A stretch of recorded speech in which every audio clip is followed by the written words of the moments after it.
हाँ जी भैया, तो मेरे हिसाब से खबर तो आप लोगों ने सुनी ली होगी और अगर नहीं सुनी तो इस वक्त मार्केट में सबसे बड़ी खबर ये है कि कल रात में ईरान द्वारा कतर में मौजूद अमेरिका के मिलिट्री बेसिस पे हमला किए जाने के बाद में हम लोगों ने वो जो लाइव स्ट्रीमिंग करी थी और उस लाइव स्ट्रीमिंग में हम लोगों ने जो कुछ भी डिस्कस किया था वो सब कुछ ऑलमोस्ट सही साबित हुआ है। चीजें ठीक उसी चेन ऑफ इवेंट में आगे बढ़ी है और अब फाइनली इजराइल और ईरान के बीच में ये जो वॉर चल रही थी ये कॉन्फ्लिक्ट अपने खात्मे पे आगे खड़ा हो गया है, क्योंकि अभी थोड़ी ही देर पहले अमेरिका के राष्ट्रपति यानी कि डोनाल्ड ट्रंप की ओर से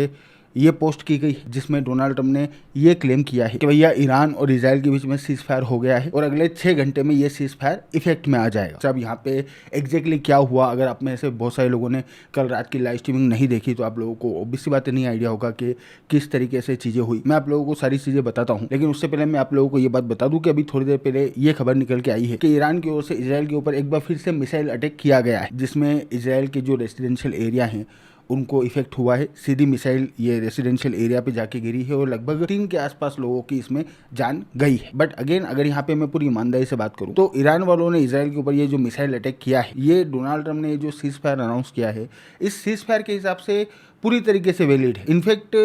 ये इजराइल वाले हैं जिन्होंने ईरान को ये करने के लिए मजबूर किया, क्योंकि डोनाल्ड ट्रंप के सीज फायर अनाउंस करने के इमीडिएट बाद एक्चुअली में ये इजराइल वाले थे जो नहीं रुके और इन्होंने यानी कि इनकी एयरफोर्स ने ईरान के अंदर जाके स्ट्राइक्स चालू रखी। तो क्योंकि इजराइल वाले ये कर रहे थे, प्लस ईरान के जो फॉरेन मिनिस्टर है ये बात साफ कर ही चुके थे कि भैया इजराइल जो है उसने ईरान के ऊपर अटैक किया है, ना कि ईरान ने इजराइल के ऊपर अटैक किया है। और ये जो एग्रीमेंट की बात है तो खैर फालतू बात है, लेकिन जो लास्ट की बात इन्होंने लिखी है वो ये है कि भैया हम जो है वो इजराइल के अगेंस्ट में किसी भी तरीके की प्रोवोकेशन कार्रवाई करने के मूड में नहीं है, यानी कि इजराइल अगर हमारे खिलाफ कार्रवाई करेगा तो हम जवाब देंगे। और क्योंकि इजराइल वालों ने सीज फायर के बाद में भी जाके ईरान के ऊपर स्ट्राइक्स करी, इस वजह से मोस्ट प्रोबेबली ईरान की ओर से इजराइल के अगेंस्ट में ये मिसाइल स्ट्राइक्स की गई है। और यहाँ पे ये बात नोटिस करने वाली है कि ईरान वालों ने इजराइल के ऊपर ये जो मिसाइल्स फायर करी है, यानी कि डोनाल्ड ट्रंप के सीज फायर का अनाउंसमेंट करने के बाद में ये जो मिसाइल्स फायर करी है, ये मिसाइल्स एक्चुअली में लीगली फायर हुई है, क्योंकि डोनाल्ड ट्रंप ने अपने अनाउंसमेंट में ये बात साफ साफ बोली थी कि भैया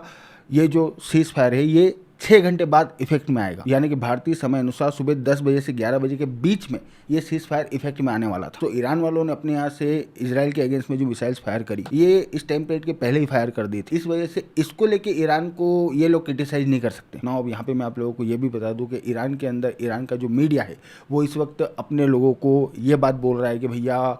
ईरान वालों ने ये जो स्ट्राइक करी है अमेरिका के ऊपर, ये बहुत ही इफेक्टिव स्ट्राइक थी। इसने बिल्कुल अमेरिका के बेसेस को तबाह करके रख दिया है। अमेरिका वालों ने सीज फायर की भीख मांगी है और फिर जाके ईरान वालों ने सीज फायर अनाउंस किया है। प्लस ईरान के अंदर हम लोगों को सेलिब्रेशंस भी देखने को मिल रहे हैं, जश्न भी बनाया जा रहा है, देशभक्ति के गाने चल रहे हैं, झंडे फहरा रहे हैं, लोग सेलिब्रेट कर रहे हैं। जिस तरीके से पाकिस्तान वालों ने किया था ना, ठीक उसी तरीके का काम इन लोगों ने भी पाकिस्तान वालों की ही तरह अपने देश की जनता को एक फर्जी जीत बेची है और उस फर्जी जीत का जश्न ये लोग मना रहे हैं। ऑब्वियस सी बात है, क्योंकि एक रेस्पेक्टफुल एग्जिट चाहिए था। अब मैं आप लोगों को थोड़ा सा बताने की कोशिश करता हूँ कि एक्चुअली में पूरा मामला है क्या। तो दोस्तों, जैसे कि हम सभी लोग जानते हैं कि ईरान और इजराइल के बीच में कॉन्फ्लिक्ट चल रहा था और इस कॉन्फ्लिक्ट का मेन मुद्दा था ईरान की न्यूक्लियर साइट प्लस यूरेनियम के इनरिचमेंट का मामला, जिसको लेकर ईरान वाले किसी भी तरीके का कॉम्प्रोमाइज करने के पक्ष में नहीं थे। इनफैक्ट ये लोग इजराइल के साथ में सिचुएशन को एस्केलेट कर रहे थे, जिसकी वजह से फाइनली अमेरिका को, या फिर यूँ कहूँ कि डोनाल्ड ट्रंप को मीडिएट करना पड़ा और अमेरिका की ओर से ईरान में मौजूद ईरान की न्यूक्लियर फैसिलिटीज के ऊपर स्ट्राइक की गई। जिसके बाद ईरान के पास सिर्फ एक ही ऑप्शन था कि वो या तो यहाँ से पीछे हटे या फिर यहाँ से चीज़ों को बहुत ज़्यादा एस्केलेट करे। अब अगर ईरान वाले सिचुएशन को एस्केलेट करने का सोचते हैं तो उसके लिए इन लोगों को फायर पावर चाहिए, जो ईरान वालों के पास इस वक्त है नहीं। इस वजह से ईरान के जो फॉरेन मिनिस्टर है उन्होंने कल रशिया का दौरा किया और रशिया जाने के पीछे का सिर्फ और सिर्फ एक मकसद था, और वो ये कि ये लोग रशिया से मदद एक्सपेक्ट कर रहे थे। लेकिन जिस तरीके के इस वक्त के जियोपॉलिटिकल सिनारियो है और यूक्रेन रशिया वॉर की वजह से जिस तरीके की रशिया की पोजीशन है, ऑनेस्टली बोलूँ तो रशिया वाले ईरान वालों को किसी भी तरीके की मदद देने की पोजीशन में है ही नहीं। सो रशिया की ओर से ईरान वालों को ये बात साफ साफ क्लियर कर दी गई कि भैया हम आपके पक्ष में बोलेंगे, डिप्लोमेटिक सपोर्ट भी दे देंगे, यूएन में आपका मुद्दा भी उठा देंगे, बयानबाजी भी कर देंगे, लेकिन अगर आप हथियार हमसे मांगोगे तो हथियार हम लोग आपको नहीं दे पाएंगे ना। क्योंकि रशिया वाला दरवाजा पूरी तरीके से बंद हो गया, इस वजह से अब ईरान वालों के पास सिर्फ और सिर्फ सिर्फ एक ही ऑप्शन बचा था और वो था ये जो स्ट्रेट ऑफ हर्मुज है, स्ट्रेट ऑफ हर्मुज वाला तुर्क का इक्का। ईरान वाले इस स्ट्रेट ऑफ हर्मुज को चोक करके यहाँ से जाने वाला जो ग्लोबल ट्रेड है उस ग्लोबल ट्रेड को इफेक्ट कर सकते थे, बट ये लोग ऐसा करते उससे पहले ही अमेरिका की ओर से चाइना वालों को बोला गया कि भैया चाइना ईरान वालों को समझाए कि वो स्ट्रेट ऑफ हॉर्मुज को बंद करने के बारे में ना सोचे, क्योंकि अगर ये लोग ऐसा करते हैं तो फिर एक तो ग्लोबल ट्रेड इफेक्ट होगा, और क्योंकि ग्लोबल ट्रेड इफेक्ट होगा इस वजह से हम लोग यहाँ से फिर सिचुएशन को और ज़्यादा एस्केलेट करेंगे। सो अब ऐसे मीडिया में ज़्यादा रिपोर्ट नहीं हुआ, लेकिन अंडरग्राउंड की बात यह है कि भैया चाइना वालों ने भी ईरान वालों को ये बात साफ साफ क्लियर कर दी कि अगर ईरान वाले इस स्ट्रेट ऑफ हॉर्मुज को ब्लॉक करते हैं तो फिर उस सिचुएशन में चाइना ईरान का सपोर्ट नहीं करेगा। और इसके पीछे रीज़न भी है क्योंकि चाइना दुनिया के उन देशों में से एक है जो इस रूट पे बहुत ज़्यादा डिपेंड करता है। चाइना के अंदर जो एनर्जी की सप्लाई होती है यानी कि क्रूड ऑयल और जो नेचुरल गैस सप्लाई होता है उसका लगभग 50% इस रूट से होके जाता है। सो चाइना इस चीज़ को अफोर्ड ही नहीं कर सकता कि ये रूट बंद हो। सो क्योंकि रशिया से भी सपोर्ट नहीं मिल रहा था, चाइना से भी सपोर्ट नहीं मिल रहा था, इस वजह से अब ईरान के पास सिर्फ और सिर्फ एक ही ऑप्शन बचा था कि वो यहाँ से यानी कि इस कॉन्फ्लिक्ट से एग्जिट हो। लेकिन एग्जिट कैसे हो? एग्जिट के लिए भी एक सम्मानजनक एग्जिट तो चाहिए ना। सो सम्मानजनक एग्जिट के लिए इन लोगों ने कतर वालों को अप्रोच किया, जिसके बाद कतर की ओर से मीडिएशन हुआ है और कतर वालों ने अमेरिका और ईरान के बीच में डील करवाई है, जिसके तहत ये फाइनलाइज हुआ कि भैया आप, क्योंकि अमेरिका ने ईरान के ऊपर हमला किया है इस वजह से ईरान वालों को भी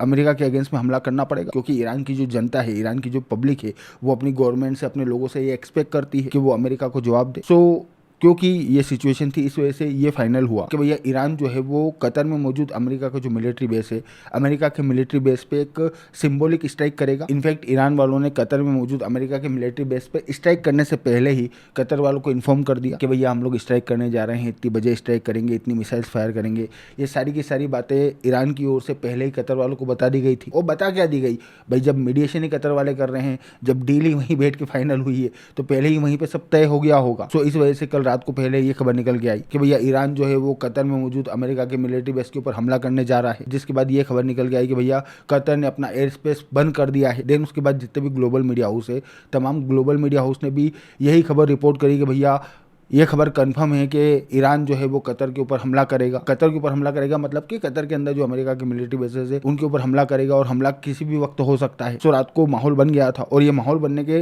1 घंटे के अंदर ही ईरान वालों की ओर से मिसाइल फायर हो भी गई। इनफैक्ट ईरान वाले जब मिसाइल फायर कर रहे थे उसके ठीक पहले अमेरिका वाले इस चीज़ को मॉनिटर कर रहे थे कि भैया ईरान वालों ने कहाँ पे मिसाइल लॉन्चर लगाए हैं, कहाँ से ये लोग मिसाइल फायर कर रहे हैं। सो इन लोगों ने एक्चुअली में मिसाइल फायर होने दी, अमेरिका वालों ने एक्चुअली में मिसाइल फायर होने दी, क्योंकि ये मिसाइल्स जो हैं वो डील के तहत फाइनल हो रही थी। जिसके बाद ओबीसी बातें मिसाइल्स फायर हुई और उनमें से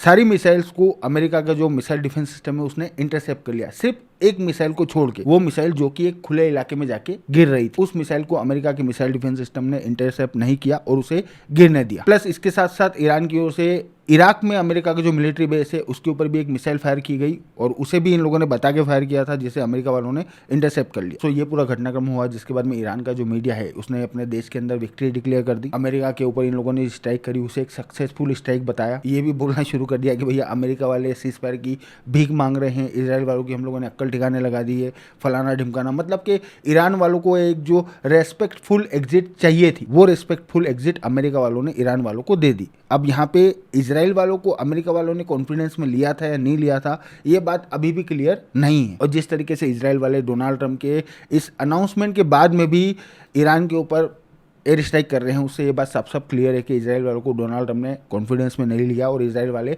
नाराज हैं। बट ईरान की ओर से अमेरिका के मिलिट्री बेसेस के ऊपर ये जो स्ट्राइक की गई, इसके बाद में डोनाल्ड ट्रंप की ओर से ये बात साफ साफ क्लियर कर दी गई कि वो ईरान के ऊपर किसी भी तरीके की जवाबी कार्रवाई करने के मूड में नहीं है। मतलब साफ है कि जो रेस्पेक्टफुल एग्जिट ईरान वालों को चाहिए थी, अमेरिका वालों ने ईरान वालों को प्रोवाइड करा दी, और अब ईरान वाले अपने लोगों को एक जीत बेच के इस कॉन्फ्लिक्ट से बाहर जा सकते थे, और यही इन लोगों ने किया। जिसके बाद में डोनाल्ड ट्रंप की ओर से ये सीज फायर की घोषणा की गई है, और अब ये पूरा का पूरा कॉन्फ्लिक्ट खात्मे की कगार पे आके खड़ा हो गया। अब क्योंकि इजराइल वाले नहीं चाहते कि भाई ये कॉन्फ्लिक्ट यहाँ पे खत्म हो, वो इसको कंटिन्यू रखना चाहते हैं, इस वजह से इजराइल वाले प्रोवोकेट करने की कोशिश कर रहे हैं। लेकिन अब क्योंकि अमेरिका नहीं चाहता कि यहाँ से मामला आगे बढ़े, क्योंकि डोनाल्ड ट्रंप के ऊपर खुद अमेरिका के अंदर बहुत ज़्यादा प्रेशर है कि वो युद्ध में अमेरिका को इन्वॉल्व नहीं कर सकते। इस वजह से अब यहाँ से बहुत मुश्किल है कि इजराइल जो है इस कॉन्फ्लिक्ट को और एस्केलेट कर पाएगा, और अब ऑलमोस्ट ये कॉन्फ्लिक्ट खात्मे की कगार पे आके खड़ा हो गया। बेशक ईरान वालों ने इजराइल के ऊपर ये जो स्ट्राइक करी है इसमें 3 लोगों की जान चली गई है, लेकिन ये स्ट्राइक पूरी तरीके से वैलिड स्ट्राइक है। डोनाल्ड ट्रंप ने जो समय दिया था सीज फायर का,